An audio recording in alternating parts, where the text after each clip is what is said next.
তুমি তোমাক লৈ পেলাই যথেষ্ট চৰ্চা চলিছিলে হঠাৎ কুংকি চৌধুৰী আহিছিলে আৰু যিদিনাখনি তোমাৰ নামটো বা আপোনাৰ নামটো ৰাজহুৱাকৈ ঘোষণা কৰা হৈছিল তাৰ এদিনৰ পিছতেই ঘোষণা হৈছিল দলীয় টিকট আৰু আমি পোনপটীয়া সম্প্ৰচাৰত আপোনাৰ লগত সংযোজিত হৈছিলোঁ তোমাৰ লগত সংযোজিত হৈছিলোঁ মই প্ৰথমে জানিব বিচাৰিছোঁ যে তুমি বিদেশত অধ্যয়ন কৰিছিলা এটা ব্ৰাইট কেৰিয়াৰ যিটো সাধাৰণতে আমাৰ নতুন প্ৰজন্ম বুলি কোৱাৰ লগে লগে যদিও বা বহুত সলনি হৈছে সেই গোটেইখিনি থৈ তোমাৰ পৰিয়াল সূত্ৰে ব্যৱসায় আছে তাৰ পিছত তুমি ৰাজনীতিলৈ কিয় আহিলা ইমান এটা কমপ্লিকেটেড মানে পৰিৱেশ হয় স্যাৰ প্ৰথমতে এটা কথাই কম স্যাৰ যোনটো সবে কৈ আছে যে বাহিৰত পঢ়িব গৈছিলোঁ গৈ এটা ইমান ব্ৰাইট কেৰিয়াৰ এটা এৰি থৈ আহা বহুতে এনেকৈ কৈছে এই প্ৰশ্নটো আপুনি নহয় বহুত মানুহে সুধিছে মোক কেম্পেইনৰ সময়ত ইয়াতে এটা কথাই ক'ব বিচাৰোঁ যে মই যেতিয়া লণ্ডনলৈও পঢ়িব গৈছিলোঁ মোৰ কেতিয়াও অবজেক্টিভ নাছিলে যে মই বাহিৰত গৈ তাতে সেটেল হ'ম বা তাতে কিবা চাকৰি কৰিম মোৰ এটাই অবজেক্টিভ আছিলে যে মই আহি নিজৰ পৰিয়ালৰ যোনটো নন প্ৰফিট ছ'চাইটি আছে সেইটোৰ লগতে জড়িত হৈ তাৰ বাবে কাম কৰিবলৈ ঘূৰি আহিম আৰু মাষ্টাৰ্ছ কৰিব যোৱাৰ আগতেও মই 5 বছৰ সেইটোৰ লগতে জড়িত হৈ আছিলোঁ শিক্ষা অনুষ্ঠানবোৰৰ লগত জড়িত হৈ কামবোৰ চাই আছিলোঁ যেতিয়া ঘূৰি আহিলোঁ আহি ইমান বছৰটো 6 বছৰ কামেই কৰিছোঁ তাতে এটা বস্তু ৰিয়েলাইজ কৰিলোঁ কাম কৰি থকা সময়ত যেতিয়া এই নিজৰ পৰিয়ালকো দেখিছোঁ যেতিয়া এই গোটেই নন প্ৰফিট ছ'চাইটি তেওঁলোকে যেতিয়াৰ পৰা বিল্ড কৰিছে যিমান পৰিৱৰ্তন আনিছে ৰাইজৰ বাবে আৰু সেইটোৱে বহুত মোক ইনফ্লুৱেঞ্চ কৰিছে সৰুৰ পৰাই আৰু তেতিয়া সেই কামবোৰ কৰি থাকোঁতেও এনেকৈ বস্তু গম পাইছিলোঁ যে বহুত কাম আমি যোনবোৰ কৰিব বিচাৰোঁ ইণ্ডিভিজুৱেল কেপাচিটিত বা ছ'চাইটিৰ কেপাচিটিত সেই কামবোৰ আমি কৰিব নোৱাৰোঁ কিছুমান ব্ৰডাৰ লেভেলত সেইবোৰ পলিচি লেভেল হওক বা গভৰ্নেন্স লেভেলত সেইবোৰ বস্তুত আমি সেইখিনি আমাৰ এক্সেচিবিলিটি নাই ৰৈ যাব সেইখিনি কাম আমি কৰিব নোৱাৰোঁ বা সেই ইম্পেক্টটো আমি আনিব নোৱাৰোঁ তো সেইবাবে যেতিয়া এনেকুৱা এটা সুযোগ আহিলে অসম জাতীয় পৰিষদৰ পৰা এইটো এনেকুৱা মোৰ কেতিয়াও ফিল নহ'ল যে মই কিবা এটা কেৰিয়াৰ এৰি বা বাদ দি পেলাই মই ৰাজনীতিত বা কিবা এটা নতুন এটা বস্তুত সোমাইছোঁ এইটো it felt like a natural extension যে যোনটো কাম মই ইমান বছৰে কৰি আহিছোঁ যে ৰাইজৰ বাবে আমাৰ এই ল'ৰা ছোৱালীখিনিৰ বাবে তে এইটো ইট ফেল্ট লাইক যে এই এটা যে ডাঙৰ সুযোগ পাইছোঁ এই মোৰ কমিটমেণ্ট বা মোৰ ৰেছপনচিবিলিটিটো এটা অলপ লাৰ্জাৰ স্কেলত but why do choose the AGP হয় স্যাৰ তুমি কৈছা যে বহুতখিনি পলিটিকেল বা অব্লিগেশ্যন থাকি যায় কাম তুমি ৰুলিং পাৰ্টি চুজ কৰিব পাৰিলাহেঁতেন বহু অপশ্যন আছিলে তাৰ ৰুলিং পাৰ্টি নগৈ পেলাইও যদি তুমি আঞ্চলিক পাৰ্টিত থাকিব খোজা ৰুলিং পাৰ্টিৰ এলায়েন্স সহযোগী বহু আঞ্চলিক পাৰ্টি আছিল অসম গণ পৰিষদ আছিল তাৰ পিছতো হোৱাই AGP Sir, why AGP, sir? মই AGP choose কৰা এটা বহুত কনচিয়াছ ডিচিজন আছিলে মোৰ কাৰণ AGPৰ যোনটো আপুনি দেখিছে মটোটো যে অসম সদায় প্ৰথম চিৰদিন আৰু যোনটো মটো যে অসমক সদায় তেওঁলোকে আগত ৰাখে লগতে অসমক আগত ৰাখাকৈ যোনটো এতিয়া ৰিজনেলিজম যোনটো বস্তু এইটো বহুত ইভলভ হৈছে আগতকৈ আৰু তেওঁলোকে সেই ইভলভ হৈ পেলাই প্ৰগ্ৰেছিভ আৰু ইনক্লুচিভ ৰিজনেলিজম যোনটো তেওঁলোকে প্ৰিচ কৰে সেইটো মোৰ আইডিঅলজি আৰু মোৰ ভিজনৰ লগত মিলে যে ৰিজনেলিজম মানে এইটোৱে নহয় যে আমাৰ নিজৰ যোনটো আইডেণ্টিটি বা কালচাৰ সেইটো প্ৰটেক্ট কৰাই নহয় আমাৰ একেলগে আমাৰ গ্ৰ'থ হওক আমাৰ নতুন প্ৰজন্মৰ বাবে সেই এম্পাৱাৰমেণ্টটো আনা আৰু গোটেই আমাৰ অসমত যিমানখিনি মানুহ আছে তেওঁলোকক একেলগে লগত আগুৱাই লৈ যোৱা সেই ভিজনটো যোনটো অসম জাতীয় পৰিষদৰ আছে সেই মোৰ নিজৰ ভিজনটোৰ লগত খুব মিলে সেইবাবে মই এই কনচিয়াছলি বিকজ এই বেলেঞ্চটো খুব দৰকাৰ চ' সেইবাবে মই সেই ডিচিজনটো ল'লোঁ হয় মই আৰু আহিম বাৰু কেনেকুৱা লাগিলে তিতা কেহা জ্বলা মিঠা মই অকণমান আৰু বহুখিনি লাইনত আছে অকণমান গৈ আহোঁ মই অকণমান পোনে পোনে যাব বিচাৰিছোঁ মই কোকৰাঝাৰলৈ বাওঁখুংৰি সমষ্টিৰ BPF প্ৰাৰ্থী ৰূপম চন্দ্ৰ ৰায় আমাৰ লগত সংযোজিত হৈ আছে ৰূপম ৰায় মই আপোনাক স্বাগতম জনাইছোঁ প্ৰথমতেই এটা সময়ত সদৌ অসম ছাত্ৰ সন্থাৰ নেতা কৰ্মী হিচাপে পাইছিলোঁ আৰু এতিয়া BPFৰ আঞ্চলিক দল BPFৰ সদস্য হিচাপে এবাৰ বাওঁখুংৰি সমষ্টিত আপুনি প্ৰতিদ্বন্দ্বিতা আগবঢ়াইছে আৰু যিটো এক্সিট পলৰ খবৰ আপুনি বিধানসভালৈ নিৰ্বাচিত হৈ অহাৰ সম্ভাৱনা যথেষ্ট বেছি মই প্ৰথমতে আপোনাৰ পৰা জানিব বিচাৰিছোঁ যে যিটো কুংকিক মই প্ৰশ্নটো কৰিছিলোঁ যে হোৱাই AGP সেই ছেম প্ৰশ্নটো মই আপোনাক কৰিছোঁ হয় আপুনি কোকৰাঝাৰত আপোনাৰ ঘৰ তাৰপিছতো সোধোঁ ছাত্ৰ সন্থাৰ মজিয়াত আছিল অসম প্ৰস্পেক্টিভত কথাখিনি ভাবিছিল তাৰপিছত হোৱাই BPF কিয় BPF আৰু BPFৰ প্ৰাৰ্থী হৈ নিৰ্বাচনত প্ৰতিদ্বন্দ্বিতা কৰি অভিজ্ঞতা কেনেকুৱা ৰূপম হয় সুনীত দা শুনি আছোঁ মই ধন্যবাদ জনাইছোঁ আপোনালৈ শুনা পাইছে আপুনি হয় ৰূপম আপুনি ক'ব পাৰে কৈ যাব পাৰে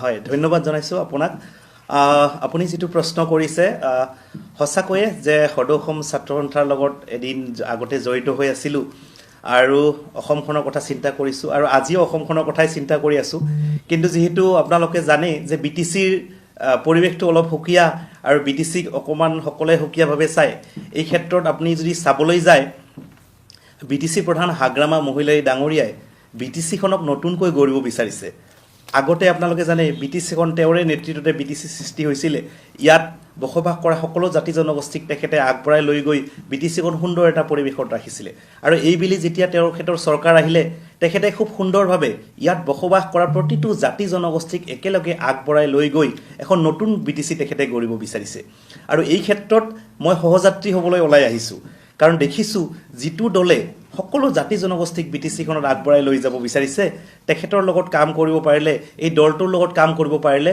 ইয়াত বসবাস কৰা প্ৰতিটো জাতি জনগোষ্ঠীক আমি আগবঢ়াই লৈ যাব পাৰিম ইয়াৰ সৰ্বাংগীন উন্নয়ন কৰিব পাৰিম আৰু হাগ্ৰামা মহিলাই ডাঙৰীয়া যি প্ৰচেষ্টা যে ইয়াত থকা সকলোকে একেথৰে আগবঢ়াই লৈ যাব লাগে আৰু সেই ক্ষেত্ৰত মই সমভাগী হ'বলৈ আহিছোঁ আৰু এইবেলি আপুনি কোৱাৰ নিচিনাকৈ বাওসুংগুৰি সমষ্টিৰ ৰাইজে যথেষ্ট মোক মৰম ভাল পোৱা দিছে নিজৰ ল'ৰা হিচাপে তেওঁলোকে আঁকোৱালি লৈছে এই অঞ্চলৰ ৰাইজে ভাই বন্ধু হিচাপে আঁকোৱালি লৈছে আৰু এই ক্ষেত্ৰত আমি আশাবাদী আমি একেলগে ৰাইজৰ আগন্তুক দিনত কাম কৰিব পাৰিম নিশ্চয় ৰূপা মই আকৌ যাম আপোনাৰ ওচৰলৈ মই অকণমান নাওবৈচালৈ যাব ক্ষমা কৰিব ৰঙা নদীলৈ যাব বিচাৰিছোঁ ঋষিৰাজ হাজৰিকা এইবাৰ নিৰ্বাচনত আটাইতকৈ বেছি চৰ্চিত যিসকল প্ৰাৰ্থী আছিল তাৰ ভিতৰত ঋষিৰাজ হাজৰিকা আপুনি অন্যতম অত্যন্ত বেছি চৰ্চিত বিভিন্ন ক্ষেত্ৰত চৰ্চিত বহুলভাৱে চৰ্চিত ঋষিৰাজ হাজৰিকা ৰঙানদী সমষ্টিৰ প্ৰাৰ্থী এতিয়া মোৰ প্ৰথম প্ৰশ্নটো হ'ল কেনেকুৱা অভিজ্ঞতা কেনেকুৱা জ্বলা তিতা মিঠা কেহা ৰাজনৈতিক জীৱনৰ প্ৰথমটো ধাপত সক্ৰিয় ৰাজনীতি নিৰ্বাচনত প্ৰত্যক্ষ নিৰ্বাচনত অংশগ্ৰহণ কৰি ঋষি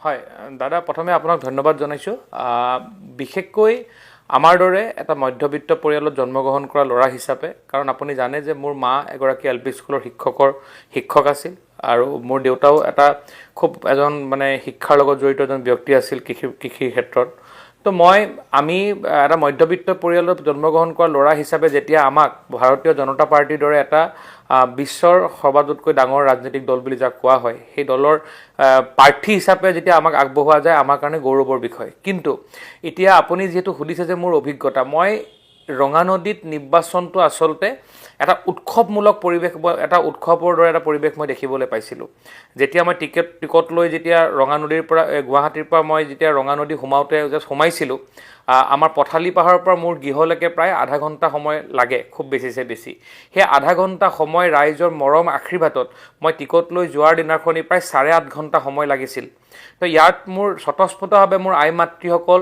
মোৰ জ্যেষ্ঠসকল মোৰ ককাইদেউসকল মোৰ পিতৃসকল ওলাই আহিছিলে নিজৰ ল'ৰাটোক আশীৰ্বাদ দিবৰ কাৰণে আপুনি যদি দেখে যে গোটেই ইলেকশ্যনৰ সম্পূৰ্ণ ইলেকশ্যন প্ৰক্ৰিয়াটোত ৰাইজৰ যি স্বতঃস্ফূৰ্ত অংশগ্ৰহণ আছিলে এই অংশগ্ৰহণে বুজাব পৰা যায় যে ক'ৰবাত ৰাজনীতিৰ ঊৰ্ধত গৈ ৰাইজে আশীৰ্বাদ দিবৰ কাৰণে নতুন আশা লৈ যেন আমাৰ ওচৰলৈ আহিছিল বা আমাক লগত লৈ আগবাঢ়িছিল আৰু ক'ৰবাত তেওঁলোকে আমাৰ মাজত এটা নতুন সপোন দেখা পাইছিল যে এই ল'ৰাজনে অন্তত কাৰণ আপুনি জানে যে যোৱা 8টা বছৰে মই নেতা হিচাপে নহয় বেটা হিচাপে সেৱা আগবঢ়াইছিলোঁ সেয়া আপুনি বানপানীয়ে হওক বা যিকোনো বিভিন্ন ধৰণৰ সমস্যাই হওক যেতিয়া যিকোনো সমস্যা এটা আমাৰ ওচৰলৈ আহে আমি ৰাজনৈতিক দৃষ্টিকোণেৰে নহয় আমি সামাজিক দৃষ্টিকোণেৰে আমি নৈতিক দায়িত্ব হিচাপে পালন কৰি সদায় সেইবোৰ সমস্যা সমাধান কৰিবৰ কাৰণে চেষ্টা কৰোঁ বহু লোকে কয় যে ঋষিৰাজ হাজৰিকাই কেনেকৈ সম্ভৱ কৰিব পাৰে ক'ত পইচা পায় এনেকুৱা বহু প্ৰশ্ন সোধে কিন্তু আমি ক'ব বিচাৰোঁ যে মানুহৰ যদি কাম কৰা সদিচ্ছা থাকে সকলোতে ধনেই কেৱল একমাত্ৰ উপাদান হ'ব নোৱাৰে আমি এনেকুৱা বহু আছে যে আমি মুখ্যমন্ত্ৰী সাহায্য পুঁজিৰ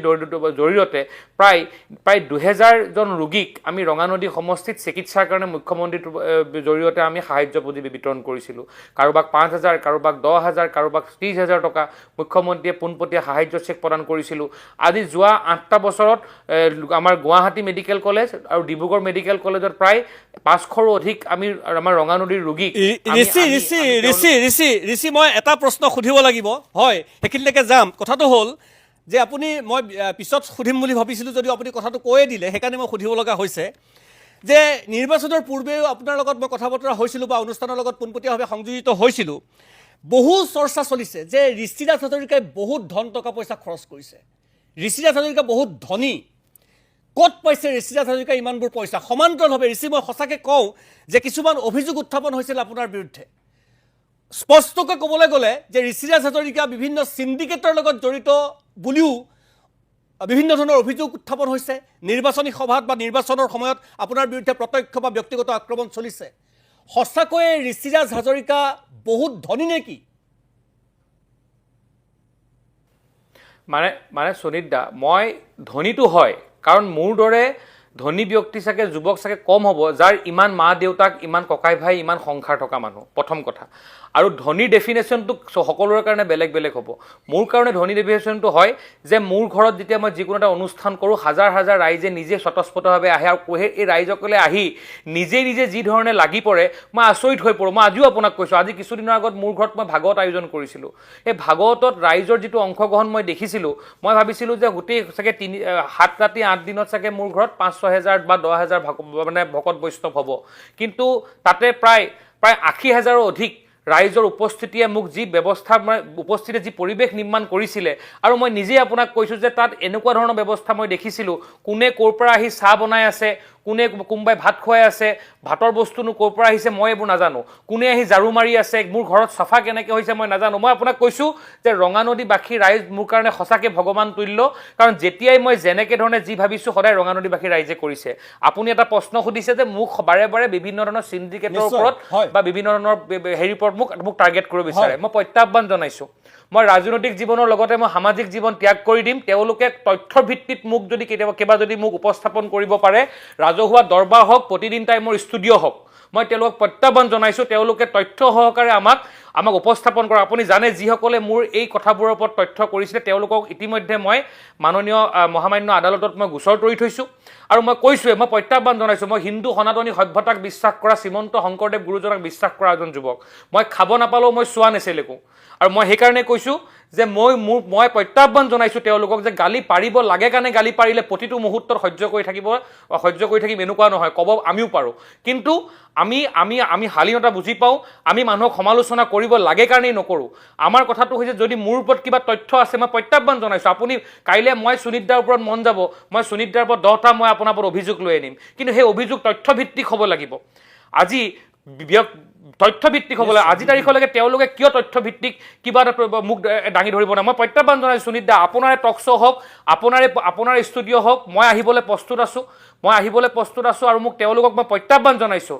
মই সামাজিক জীৱন ত্যাগ কৰিম, মই ৰাজহুৱা জীৱন ত্যাগ কৰি দিম যদি তেওঁলোকে মোক তেনেকুৱা ধৰণৰ কোনোবা কাৰ্যৰ লগত মোক জড়িত মোক যদি ব্যৱস্থা। আৰু এইখন ডক্টৰ হিমন্ত বিশ্ব শৰ্মা ডাঙৰীয়াৰ নেতৃত্বত চলা এখন চৰকাৰ। মই নাভাবোঁ ইয়াত ঋষিৰাজ হাজৰিকাটো বাদেই দিয়ক, ইয়াত যদি কোনোবা ডাঙৰ নেতায়ো যদি কিছু দুৰ্নীতিৰ লগত জড়িত থাকে তেওঁ অকণমানো সহানুভূতিৰ চকুৰে চাব বুলি মই নাভাবোঁ।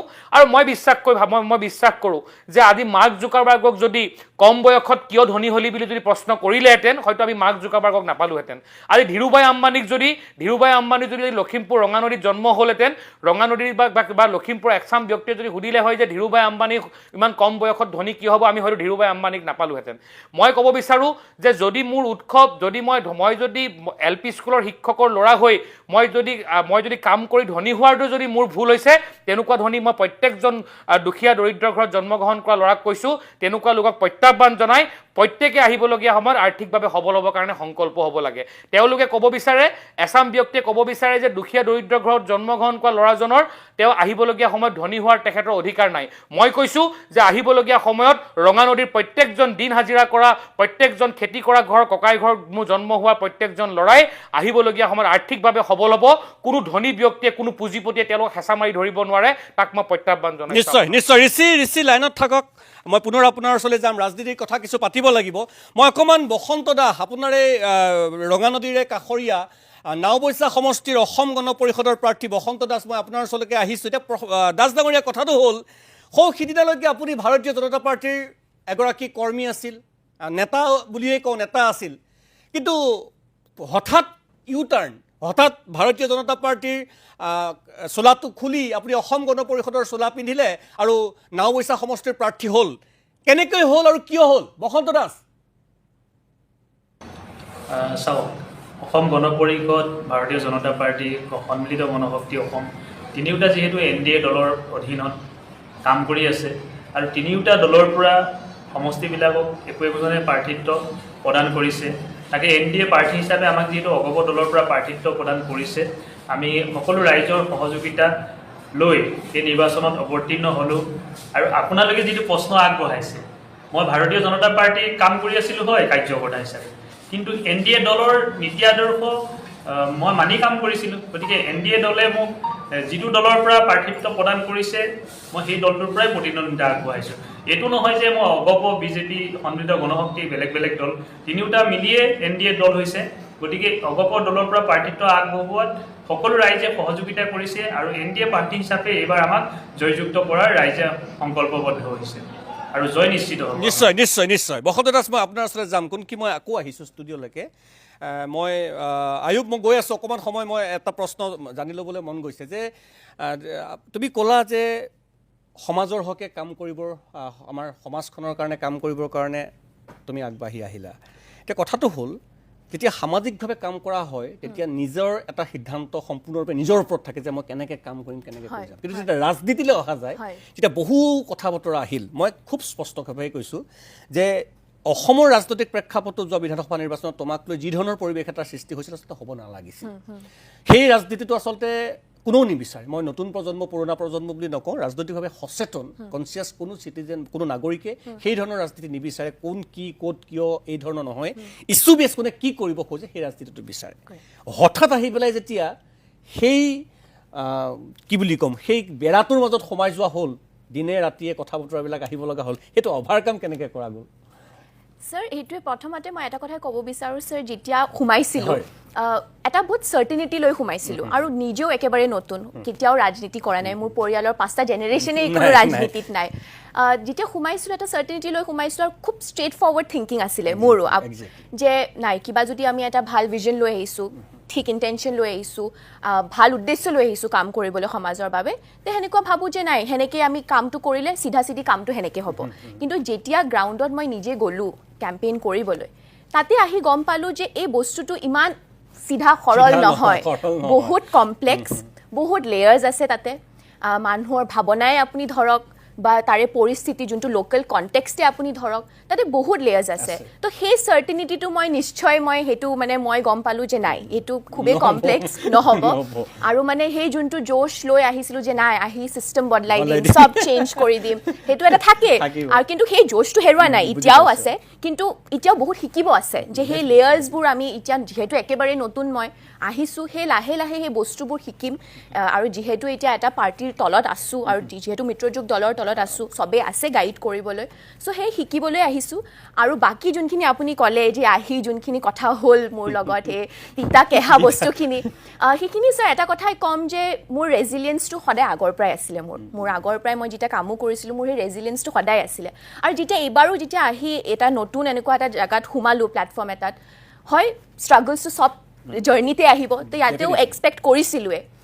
তো সেইকাৰণে কেতিয়াও ভয় খোৱা নাই, সদায় নিজৰ লক্ষ্যত স্থিৰ হৈ আছিলোঁ যে এইটো মোৰ ভিজন, এইখিনি মই কাম কৰিব লাগে। আৰু মোৰ যোনটো মধ্য গুৱাহাটীলৈ যোনটো মোৰ ভিজন আছিলে, সেইখিনি মানুহৰ আগত লৈ যোৱাটোৱে মোৰ মেইন অবজেক্টিভ আছিলে। চ' মই সেইটো কাম কৰি গৈ আছিলোঁ। তো সেইকাৰণে যিহেতু চব জাৰ্ণিতে চব ইয়াতে এটা ষ্ট্ৰাগল আহিবই, স্পীড ব্ৰেকাৰ আহিবই, তো সেইটো আমি নিজে ৰেজিলিয়েণ্ট হৈ ভয় নোখোৱাকৈ মানুহৰ ছাপৰ্ট লৈ, মধ্য গুৱাহাটীবাসী ৰাইজে ইমান ছাপৰ্ট কৰিছে, অসমবাসী ৰাইজে ইমান ছাপৰ্ট কৰিছে, তো সেই ছাপৰ্টটো লৈ মই নিজৰ কামত স্থিৰ হৈ মই ভয় নোখোৱাকৈ থিয় হৈ আছিলোঁ। চ' সেইটোৱে ক'ম। মই এটা কথা তোমাক কওঁ, নিৰ্বাচনৰ জয় পৰাজয়টো সেইটো 4 তাৰিখে বা ৰাইজে নিৰ্ধাৰণ কৰিব, কিন্তু তুমি এই কম দিনত মানুহৰ বহুত আশীৰ্বাদ পাইছা। মই অকল গুৱাহাটী চেণ্ট্ৰেল, মধ্য গুৱাহাটী সমষ্টি বুলি কোৱা নাই, শদিয়াৰ পৰা ধুবুৰীলৈকে সামাজিক মাধ্যমতেই হওক, সংবাদ মাধ্যমতেই হওক বা অন্যান্য সকলো মাধ্যমতে হওক, মই আশা কৰিম জয় পৰাজয় পিছৰ কথা, তোমাৰ ৰাজনৈতিক গোটেই জীৱনটো পৰি আছে, যে তুমি যাতে সেই যিটো আশীৰ্বাদ, ৰাইজৰ যিটো গুডউইল, সেই অনেষ্টিটো যাতে তুমি আগলৈও ৰাখা। মই প্লেনিঙৰ বিষয়ে আহিম, মই অকণমান পৰ্বতঝোৰালৈ যাম। আয়ুব হুছেইন মণ্ডল UPPLৰ তেখেত প্ৰতিদ্বন্দ্বী প্ৰাৰ্থী। মই আয়ুব আপোনাৰ ওচৰলৈকে আহিব বিচাৰিছোঁ। এতিয়া কথাটো হ'ল, আমাৰ লগত সম্ভৱতঃ বিক্ৰম হাঞ্চিও সংযোজিত হৈছে। বিক্ৰম হাঞ্চি, আপোনাক মই স্বাগতম জনাইছোঁ। অলপ সময়ৰ পিছতে মই আপোনাৰ লগত সংযোজিত হ'ম। আয়ুব, UPPLৰ পৰা পৰ্বতঝোৰা সমষ্টিৰ নতুন প্ৰজন্মৰ প্ৰাৰ্থী, যোৱা নিৰ্বাচনক লৈ কেনেকুৱা অভিজ্ঞতা? ৰাজনীতিত প্ৰত্যক্ষ নিৰ্বাচনত অংশগ্ৰহণ কৰা হয়, ৰাজনীতিত আপুনি আগতেও কৰিছে, কিন্তু প্ৰত্যক্ষ যিহেতু নিৰ্বাচনত অৱতীৰ্ণ হ'ল, আয়ুব হুছেইন মণ্ডল। মোৰ কাৰণে এটা মানে নতুন এটা অভিজ্ঞতা প্ৰত্যক্ষভাৱে ৰাজনীতিত নিৰ্বাচন খেলাটো। এনে পাৰ্টিৰ হৈ পেলাই আগতে বহুত নিৰ্বাচনী প্ৰচাৰ বা এনেকুৱা ধৰণৰ মেনেজমেণ্টত আমি অংশগ্ৰহণ কৰিছিলোঁ, কিন্তু এইবাৰ প্ৰথম মই নিজে প্ৰাৰ্থী হিচাপে UPPL দলৰ পৰ্বতজোৰা সমষ্টিৰ প্ৰাৰ্থী হিচাপে মই অৱতীৰ্ণ হ'ব পাৰিছোঁ আৰু সুন্দৰ এটা অভিজ্ঞতা পালোঁ। তাতে ইয়াতে আমাৰ মানে যিকেইটা দলবিলাক আছিলে চববিলাকৰে মানে নিৰ্বাচনী প্ৰচাৰবিলাক চালোঁ। মোৰবিলাকতো মই বহুত সুন্দৰকৈ নিৰ্বাচনী প্ৰচাৰটো লৈ গ'লোঁ। ইয়াতে মানে কোনো ধৰণৰ আমাৰ সমষ্টিটোত আপোনালোকে কোনো ধৰণৰ হিংসা দেখিবলৈ পোৱা নাই, এইটো আপোনালোকে হয়তো লক্ষ্য কৰিছে। আৰু বাকীবিলাক চব বস্তু সুন্দৰকৈ গৈছে। এতিয়া 4 তাৰিখৰ কাৰণে অপেক্ষা কৰি আছোঁ।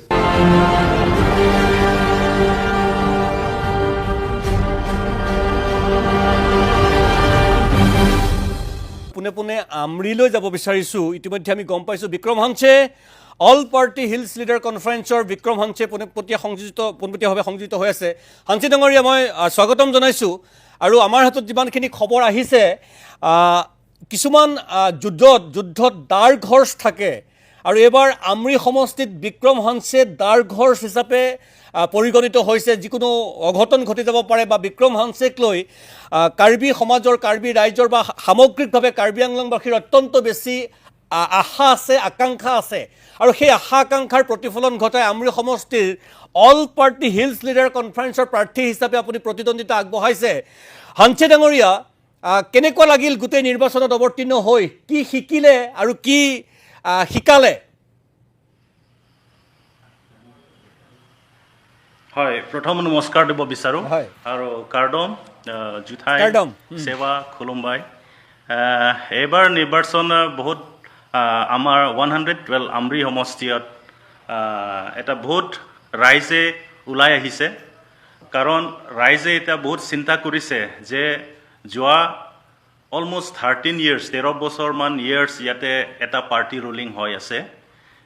এই কাৰণে এইবাৰ ৰাইজে বহুত চিন্তা কৰিখিনি ওলাই আহিছে যে এইবাৰ চেঞ্জ কাৰণে বিচৰাৰ কাৰণে ৰাইজে ওলাই আহিছে। এইটো কাৰণে আমি এইটো বহুত ভালো পালোঁ। ডিউৰিং মাই লাষ্ট কেম্পেইন আমি বহুত ভাল পালোঁ, কাৰণ ৰাইজে বহুত কোঅপাৰেট কৰিছে আমাৰ যোনটো পাৰ্টি। আৰু এইবাৰ আমি এটা অকল APSLC এটা দলত খেলা নাই, আমি এবাৰ এলায়েন্স হিচাপত আমি এবাৰ ইলেকশ্যনটো আমি খেলিলোঁ। এইটো কাৰণে ৰাইজে এটা বহুত কনফিডেণ্ট লৈ ওলাই আহিছে। আৰু ৰাইজৰ যোনটো 13 years যোনটো পাৰ্টি এণ্টি ইনকামবেঞ্চি যিটো হৈ আছে, এইটো বস্তু নাইকিয়া কৰিবলৈ কাৰণে এইবাৰ পুলিং দিনা আমি বহুত ভাল পালোঁ। আৰু এইমতে আমি এক্সপেক্ট কৰিলোঁ 4 তাৰিখ যোনটো কাউণ্টিং হ'ব, এইদিনা আমি বহুত জয় হ'ম বুলি আমি ভাবিছোঁ। মই এই প্ৰশ্নটো মই ৰূপম ৰায় পোনপটীয়াভাৱে সংযোজিত হৈ আছে। হাঞ্চে ডাঙৰীয়া, মই আপোনাকে সুধিছোঁ, তাৰপিছতে একেটা প্ৰশ্ন মই ৰূপম ৰায় আৰু আয়ুব হুছেইনৰ ওচৰলৈকে লৈ যাম। হাঞ্চে ডাঙৰীয়া, কথা চলে, চৰ্চা চলে যে BTRই হওক বা কাৰ্বি ভূমিয়েই হওক বা ডিমা হাছাওৱে হওক, নিৰ্বাচন খেলিবলৈ তাত বহুত পইচা লাগে। কেৱল পইচাৰ ৰাজনীতি চলে, পইচাৰ ৰাজনীতিৰ বাহিৰে তাত একো নচলে। মই বিক্ৰম হাঞ্চে, আপোনাৰ পৰা কিমান সঁচা এই কথাটো? প্ৰত্যক্ষ অভিজ্ঞতা কেনেকুৱা হাঞ্চে? হয়, ইয়াত কাৰ্বি আংলঙত বহুত পইচা দি আৰু মাছলছ পাৱাৰ দি ইয়াতে পলিটিক্স হৈ আছে। কিন্তু আমাৰ all party hills leader conference under the leaderships of John Ingti Kathar, সেইকেইটা IAS ৰিটায়াৰ হয়, আমাৰ প্ৰেচিডেণ্ট হয়, সেইকেইটা ইনিচিয়েটিভ লৈ এটা এৱাৰনেছ আমি ভালকৈ চলি আছে। For the past almost 8 to 9 years আমি কনষ্টেণ্টলি গাঁৱলৈকে গৈছোঁ যে পইচা পৰা ইলেকশ্যন নহয় বুলি আমি কৈ আছোঁ। এই যোৱা 10-15 বছৰ আগত যে ইয়াত পলিটিক্স হৈ আছে যে টকা আৰু মাংস 2 টুকুৰা পলিটিক্স ইয়াতে হৈ আছে। তথাপিতো APSLC এটা ৰিজনেল ফ'ৰ্চ ইয়াত গঠন কৰাৰ পিছত আমি গাঁও ডোৰ টু ডোৰলৈকে আমি গৈখিনি এইটো মিনিমাইজ কৰি দিছে। চ' এইখিনি হৈ আমি এটা ষ্ট্ৰং অপজিশ্যন আমি ইয়াত ক্ৰিয়েট কৰিব পাৰিছোঁ without any money, without any মাছলছ power বুলি আমি ক'ব পাৰোঁ। আমি অকল আমাৰ হাতত আছে এই কনষ্টিটিউশ্যন আৰু 6th Schedule, এই দুইটা লৈয়ে আমি কাম কৰি আছে। মই সেই প্ৰশ্নটোকে অজয় ৰায় আপুনি যদি মোক শুনি ক্ষমা কৰিব ৰূপম ৰায় আপুনি যদি মোক শুনি আছে ৰূপম মই এই প্ৰশ্নটোকে আপোনালৈ লৈ যাব বিচাৰিছোঁ যে চৰ্চা চলে যে BTRত নিৰ্বাচন খেলিবলৈ বহুত বেছি পইচা লাগে যিদৰে হাঞ্চে ডাঙৰীয়াই কাৰ্বি ভূমিৰ পৰা সেইটো হয় বুলি কৈছে যে বহুত তাত পইচা লাগে তাত মাচুল পাৱাৰ হয় BTRতো বহুত বেছি আমি শুনিছিলোঁ বা শুনো যে বহুত ধন টকা পইচাৰ ৰাজনীতি হয় মাচুল পাৱাৰ লাগে নতুন প্ৰজন্মৰ এগৰাকী প্ৰতিনিধি হিচাপে ইয়াৰ উত্তৰ বা অভিজ্ঞতা এক্সপেৰিয়েঞ্চ ৰূপম হয় দাদা শুনি আছো শুনা পাইছে মোৰ মাতটো হয় হয় কন্টিনিউ কৰিব পাৰে কৈ যাব পাৰে ৰূপম হয় BTCৰ যিটো কথা কৈ আছে এই কথাখিনি বহুতে বহু সময়ত অপব্যাখ্যা কৰে যে BTCত বহুত পইচাৰ ৰাজনীতি চলে কিন্তু আচলতে BTCত উন্নয়নৰ ৰাজনীতি বহুত চলে আৰু এই কথাখিনি ময়ো আগতে শুনি আছিলোঁ কিন্তু এইবেলি যেতিয়া মই BTC এবাৰ মানে অসমৰ বিধানসভা নিৰ্বাচনত বাওঁসুঙুৰি সমষ্টিৰ পৰা প্ৰতিদ্বন্দ্বিতা কৰিছোঁ মই খুব কম ধনৰ বিনিময়ত ইয়াতে ৰাইজৰ যি মৰম ভাল পোৱা সেয়া মই দেখিবলৈ পাইছোঁ ইয়াতে তেনেকুৱা ধৰণৰ টকা পইচা খৰচৰ কথা মোৰ দেখা নাই আৰু মই এটা কথা আপোনালোকক ক'ব বিচাৰিছোঁ ইয়াতে বাওঁসুঙুৰি সমষ্টিৰ লগতে সমগ্ৰ BTCবাসী ৰাইজ আৰু অসমবাসী ৰাইজে মোক যথেষ্ট ছাপৰ্ট কৰিছিলে আৰু এই ক্ষেত্ৰত মই নাজানো কোন সমষ্টিত কি হৈছে কিন্তু বাওঁসুঙুৰি সমষ্টি হিচাপে BTCৰ ইয়াৰ ৰাইজে কেইদিনমান আগতে আপোনালোকে জানে 6 মাহ আগতেই হাগ্ৰামা মহিলাই ডাঙৰীয়াক তেওঁলোকে মৰম ভাল পোৱা দি তেখেতৰ ওপৰত বিশ্বাস ৰাখি পেলাই চৰকাৰ গঠন কৰিছিলে আৰু সেই একে বিশ্বাস আৰু আস্থা ৰাখি পেলাই আচলতে তেওঁলোকে এইবেলি হিলডল ভাঙি আহি মোক ভোট দিছে নিৰ্বাচনৰ সময়ত বহুত নিৰ্বাচনী প্ৰচাৰ সভাত মই পইচা খৰচ কৰিবলগীয়া হোৱা নাই কোনে আহি দিছে কেনেকৈ দিছে মই যেতিয়া সুধিছোঁ তেতিয়া তেওঁলোকে কৈছে কোনোবাই দি গ'ল অলৰেডি তো এনেকুৱা এটা পৰিৱেশ হৈছে আৰু হাগ্ৰামা মহিলাই ডাঙৰীয়া আপোনালোকে দেখিছে কেইদিনমান আগত যেতিয়া BTC চৰকাৰ গঠন হৈছিলে ৰূপম আপোনাৰ কথাটো মই যদি এনেকৈ সুধো ৰূপম মই যদি এনেকৈ সুধো আপুনি যিটো কথা কৈছে আপুনি গম পোৱা নাই কোনে দিছে পইচাৰ উজান উঠিছে নেকি যে আপুনি গম নোপোৱাকৈ পইচা য'ত য'ৰ পৰা তোৰ পৰা আহি গৈছে নাই তেনেকুৱা নহয় নিৰ্বাচনী প্ৰচাৰ হ'লে আপোনালোকে জানে চাহ খৰচ যায় কেতিয়াবা চেয়াৰ টেবুলৰ অকণমান খৰচ দিব লাগে কিন্তু সেই পইচাখিনি মই দিবলগীয়া হোৱা নাই কোনোবা গাঁৱৰ শিক্ষক এজনে দিছে মন্দিৰৰ ধন পৰ্যন্ত মোক আনি পেলাই ৰাইজে সহায় কৰিছে তো এনেকুৱা ধৰণৰ মৰম ভাল পোৱা মই দেখিছোঁ গতিকে মানুহে বহুতো কয় যে BTCত মানে পইচাৰ হেৰি চলে ঠিক তেনেকুৱা নহয় ৰাইজে যেনেকুৱা হাগ্ৰামা মহিলাৰে উন্নয়ন কৰিছে ঠিক তাত আকৃষ্ট হৈ ৰাইজে ওলাই আহিছে আৰু এইবেলিও মই বাওঁসুঙুৰি সমষ্টিটো দেখা পাইছোঁ আৰু মই আপোনাক অলপ আগতে ক'লোঁ 6 মাহ আগতে মাত্ৰ এখন চৰকাৰ বনাইছে আৰু তেখেতে কথা দিয়া মতে সকলো জাতি জনগোষ্ঠী সমমৰ্যাদা দি ইয়াতে আগবঢ়াই লৈ গৈছিল আৰু এই কাৰণে মোৰ সকলোতকৈ বেছি ইজি হৈছে আৰু যুৱ প্ৰজন্মক প্ৰাৰ্থিত্ব দিছে আমাৰ ঋষিদাই কোৱাৰ নিচিনাকৈ এই অঞ্চলৰ মই নেতা হিচাপে নহয় বেটা হিচাপে তেওঁলোকৰ ওচৰত গৈছিলোঁ তেওঁলোকে মোক নিজৰ ল'ৰা হিচাপে ভাই হিচাপে বন্ধু হিচাপে আকোৱালি লৈ মৰম ভাল পোৱা দি ৰাতি 2টা-3টা নাই তেওঁলোকে নিজে নিৰ্বাচনী সভা পাতি মোক মানে ইয়াতে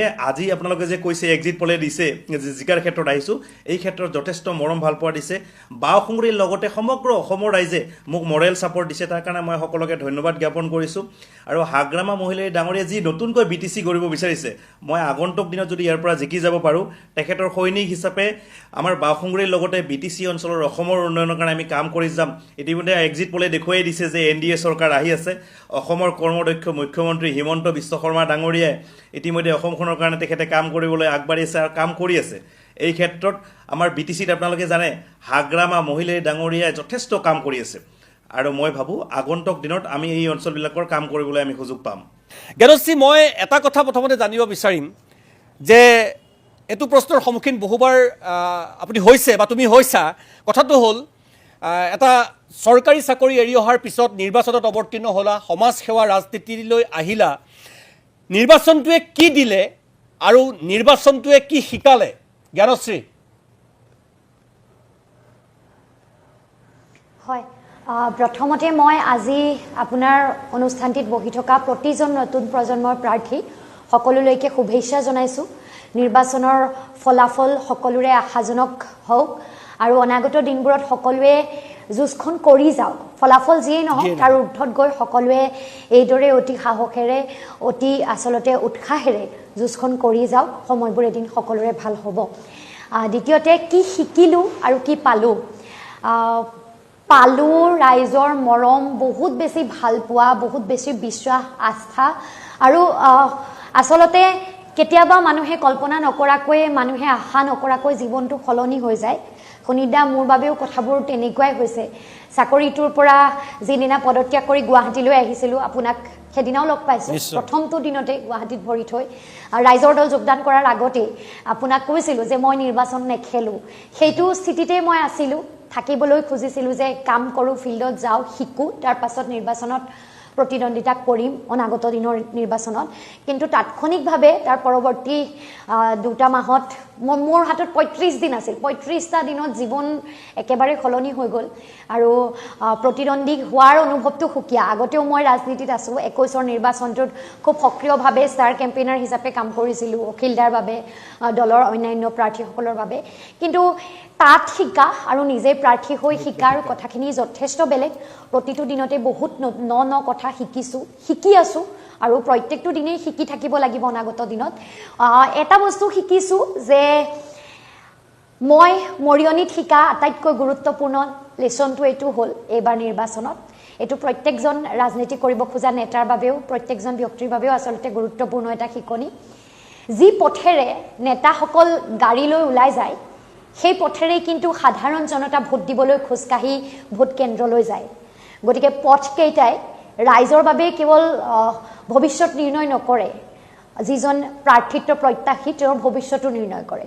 আৰু মৰিয়নিত এবাৰ কোন জয়ী হ'ব তাৰ উত্তৰটো মৰিয়নিৰ পথেই নিৰ্ণয় কৰিব বুলিয়ে মই ভাবোঁ, প্ৰথমটো কথা। গতিকে সেই যাত্ৰা সকলোৰে বাবে সুচল হোৱাটো, সেই যাত্ৰা সকলোৰে বাবে সুগম হোৱাটো খুব দৰকাৰী। আৰু সাধাৰণ মৌলিক প্ৰশ্নবোৰ আলোচনা নোহোৱা ৰাজনৈতিক পৰিৱেশ এটা সলনি কৰাৰ প্ৰয়োজন আছে। মই যিটো মোৰ ভাল লগা কথা সেইটো হ'ল যে আমি খুব হতাশ হৈছিলোঁ বিগত সময়বোৰত ৰাজনৈতিক নিৰ্বাচনবোৰ দেখোঁতে যে ধৰ্মৰ কথা, ঘৃণাৰ কথা, বিদ্বেষৰ কথা, এই কথাবোৰেই কৈ থাকে ৰাজনৈতিক নেতাসকলে। আৰু তাৰ পাছত যেতিয়া নিৰ্বাচনত জিকে আমি কা আন্দোলন কৰিছোঁ, পৰৱৰ্তী পৰ্যায়ত ৰাজনৈতিক প্ৰেক্ষাপটত নেতাৰো যি আচলতে মুঠ সলোৱা চৰিত্ৰ দেখিলোঁ আৰু নিৰ্বাচনৰ যিবোৰ সময়ত ৰাজনৈতিক নেতাৰ টুলুঙা তৰল মন্তব্যবোৰ দেখোঁ, বহু ক্ষেত্ৰত নিজেই হতাশ হৈছিলোঁ যে এনেদৰেই ৰাজনীতি চলি থাকিব নেকি, এনেদৰেই তৰল কথা, টুলুঙা কথা, আনক ব্যক্তিগত আক্ৰমণ, উপলুঙা আৰু প্ৰয়োজনীয় কথাবোৰ আলোচনা নোহোৱাকৈ কেৱল ঘৃণা, হিংসা, বিদ্বেষ ৰাজনৈতিক নেতাই নিজৰ যুঁজখন কৰি যাব নেকি। ক'ৰবাত তেনে এক ৰাজনৈতিক পথ ল'বলৈ বিচৰা নাছিলোঁ। বহুতে কৈছিলে আলোচনাৰ সময়তো যেতিয়া সংবাদ মাধ্যমত প্ৰথমতে আহি কৈছিলোঁ যে মই ঘৃণাৰ কথা ক'ব নিবিচাৰোঁ, মই শিক্ষা, স্বাস্থ্য, উন্নতি, প্ৰগতি, বাণিজ্যিকীকৰণ, উদ্যোগীকৰণৰ কথাবোৰহে ক'ব বিচাৰোঁ, মৌলিক সমস্যাবোৰ সমাধানৰ কথাবোৰ ক'ব বিচাৰোঁ, তেতিয়া মোক বহুতে সুধি কৈছিল যে তুমি কোৱা কথাবোৰ, তুমি ক'ব খোজা কথাবোৰ কিন্তু সচৰাচৰ চলিত কথা নহয়, এইবোৰ কথা শুনি ৰাইজে ভাল নাপায়, এইবোৰ কথা কৈ ৰাজনৈতিক নেতাই নিৰ্বাচনৰ প্ৰচাৰ নকৰে। মই সেইখিনি কথাই ক'লোঁ, যিখিনি কথা শুনি নিৰ্বাচনৰ প্ৰেক্ষাপটত আচলতে বেছি শুনি ভাল নাপায়, বৰিং কথা বুলি কোৱা হৈছিল। আমাৰ মৌলিক সমস্যাবোৰৰ কথা, মৌলিক সমস্যাবোৰ সমাধানৰ পথৰ কথা, উদ্যোগীকৰণ, বাণিজ্যিকীকৰণ, শিক্ষা, স্বাস্থ্যৰ কথা, আগবাঢ়ি যোৱাৰ কথাবোৰ, বিদ্বেষৰ কথা, ঘৃণাৰ কথা, জাতিৰ কথা, ধৰ্মৰ কথা নোকোৱাকৈ এইবোৰ কথা কোৱাৰ পাছতো কিন্তু ৰাইজৰ যিটো মৰম, ভালপোৱা মই বিগত সময়ত দেখিলোঁ, সামাজিক মাধ্যম, সংবাদ মাধ্যম, আনকি প্ৰতিটো গাঁও, প্ৰতিখন চুবুৰীত, প্ৰতিখন বাগানত, মই প্ৰতিখন চহৰত ক'ৰবাত আমাৰ পক্ষত, নতুন প্ৰজন্মৰ পক্ষত এটা পৰিৱৰ্তনৰ ঢৌ দেখিলোঁ। মই মোৰ সমষ্টিতেই বুলি নহয়, সমগ্ৰ অসমতেই এই ঢৌ আমি দেখা পালোঁ আৰু এইটো অনাগত দিনবোৰৰ বাবে খুবেই ভাল লক্ষণ। জ্ঞানশ্ৰী, মই এটা কথা সংযোজন কৰোঁ। সংবাদ মাধ্যমৰ লগত প্ৰায় জড়িত থকা প্ৰায় 18 বছৰ হ'ল। 2009 চনৰ লোকসভা নিৰ্বাচন, 2011 চনৰ বিধানসভা নিৰ্বাচন, 2014 লোকসভা, 16 বিধানসভা, 19 লোকসভা, 21 বিধানসভা আৰু 24 লোকসভা নিৰ্বাচন। আপোনাৰ যিটো সমষ্টি আৰু আপোনাৰ যিগৰাকী প্ৰতিদ্বন্দ্বী, মই সন্মান সহকাৰে কওঁ, ৰূপজ্যোতি কুৰ্মীক লৈ প্ৰতিটো নিৰ্বাচনতে কিছুমান তেখেতৰ ভাষ্য, তৰল মন্তব্য, তৰল ভাষ্যক লৈ আমি বাতৰি কৰোঁ তেখেতৰ কিছুমান কথা বতৰাক লৈ আমি বাতৰি কৰিব লগা হয় যে আজি ৰূপজ্যোতি কুৰ্মীয়ে এনেকৈ হাঁহিলে, আজি ৰূপজ্যোতি কুৰ্মীয়ে এনেকৈ টিটকাৰি মাৰিলে। মই সন্মান সহকাৰে কৈ আছোঁ, সেই ৰাজনীতিটোৱেই মৰিয়নিত ৰূপজ্যোতি কুৰ্মীয়ে 2006 চনৰ পৰা কৰি আছিল। কিন্তু জ্ঞানশ্ৰী, মই আনুষ্ঠানিকভাৱে কওঁ, এইবাৰ নিৰ্বাচনত কিন্তু ডক্টৰ জ্ঞানশ্ৰী বৰাৰ ৰাজনীতিয়ে ৰূপজ্যোতি কুৰ্মীক সেই ৰাজনীতিটোৰ পৰা আঁতৰাই আনিবলৈ বাধ্য কৰালে। জিকে হাৰে সেইটো পিছৰ কথা, সেইটো মৰিয়নিবাসীয়ে ৰায় দিব, সেইটো ইভিএমে ক'ব, সেইটো 4 তাৰিখে ওলাব। কিন্তু ৰূপজ্যোতি কুৰ্মীক সংযত কৰা, ৰূপজ্যোতি কুৰ্মীক ইছ্যু ভিত্তিক তথ্যভিত্তিক ৰাজনীতি কৰিবলৈ বাধ্য কৰোৱাৰ বাবে সম্পূৰ্ণ ক্ৰেডিট আপোনালৈ।